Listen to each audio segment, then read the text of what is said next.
And so on some other legal stuff, I just got a few requests from people asking whether or not, interestingly, Andile Mpisane could face murder because he did physically assault or allegedly assaulted his baby mama, of which ended up having a miscarriage. And this is a bit tricky, and I'll explain it a bit later, but the short answer is no. He most likely will not face a murder charge, but he most likely, if Sithelo decides to open a case, will face assault. And it usually carries a maximum sentence of about 2 to 5 years imprisonment. But again, as I mentioned, this depends heavily on Sithelo actually opening a case. If she doesn't, then this is just basically useless. But on the big question here being murder, I did get a lot of DMs, and it seems a lot of people are interested in murder specifically. And disappointingly, a fetus is not regarded a child in South African law, and that is because legal status actually starts at birth. And as a result, that killing a fetus in any way, even if you had intention to do so, doesn't actually meet the definition of murder because it requires a person to be alive, and a fetus does not have legal status, which is a drawback.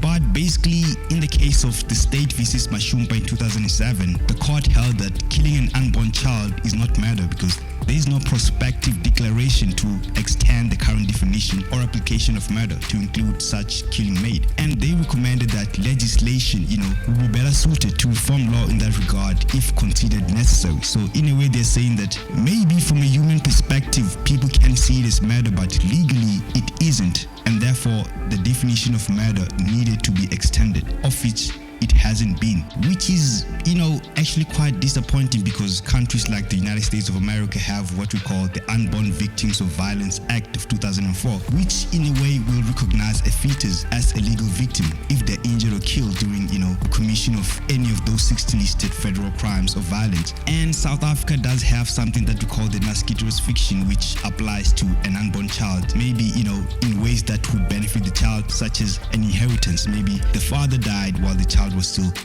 a fetus, and inheritance was sort of going on, and the law in that case will regard that child as a born baby, as a child that's alive, and in that way the child will also be considered for inheritance. But it seems when it comes to murder specifically, there's just no prospect of success in this case in as far as the fetus is concerned, and that has a lot to do with our laws. And I feel that is because, in South Africa, our members of parliament don't actually fancy their jobs. Everybody's just trying to, use parliament as a stage to try to get to the other side of government, be a minister, be a president, stuff like that. So our parliament is just basically unfunctional. But I don't know, man, you guys too much think about it. Do you think this guy should be facing murder, over this? Forget what the law says. Just from a moral perspective, do you guys think this actually constitutes murder?